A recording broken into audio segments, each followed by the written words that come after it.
Hi, my name is Tom and welcome to On a Student Budget. This is going to be my sound quality review on the very simple and easily reversible modification to the Sennheiser CX 3.00 earphones.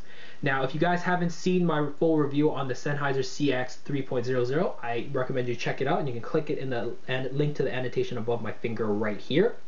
And this modification video, it's very simple. It takes 1 to 2 steps and it's very easily reversible, and you can always switch it back to its original stock sound if you don't like what you hear.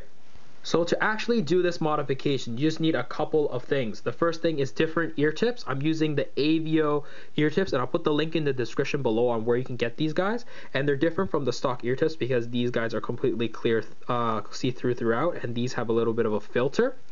And you need a paper clip where you bend it out like this, the earphones themselves, of course, and very gentle hands because this is a little bit of a delicate process. So the first thing you need to do is to take out the ear tips, the stock ones, and then the next thing is use the actual paper clip to dig out the foam filter inside there. And you need to be really delicate. Use those delicate hands to take these guys out so you don't damage the filter. And once it's out, all you need to do is put on the new set of ear tips and you're good to go again.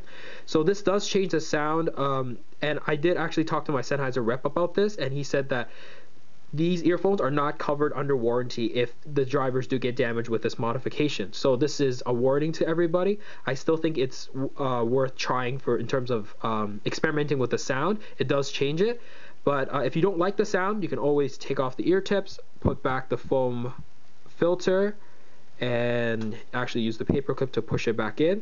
And you won't push it in too far if you're gentle, because there's actually a stopper in there that prevents these guys from getting too far. And then put on the ear tips and you're good to go again. So that was a very simple, very easily reversible process.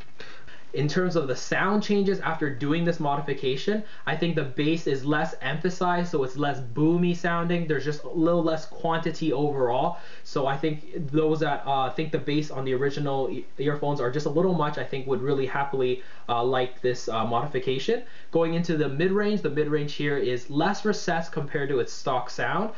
Going into the treble, I think this is the absolute biggest change in terms of its sound, because the treble here is a lot more opened up. I think the treble here has a little more edge than it did before, so it's not as forgiving as it was before. And I think the treble here has more energy. It's a little better extended overall, and personally, as a self-proclaimed treble head, I really do enjoy the treble on these modified versions more than in the stock. In conclusion, I think it's going to be a very fun experience to play around with these earphones in terms of its sound. You can always switch it back in terms of putting back the filters if you like the more stock sound, or you can remove it if you like a more brighter, a little less bassier sound. So experiment to your heart's content. So I hope you guys enjoyed this review. If it helped you guys out, hit the like and subscribe button, and if you have any questions, hit me up in the comments below and I'll do my best to answer it. But until then, I'll see you guys in the next video.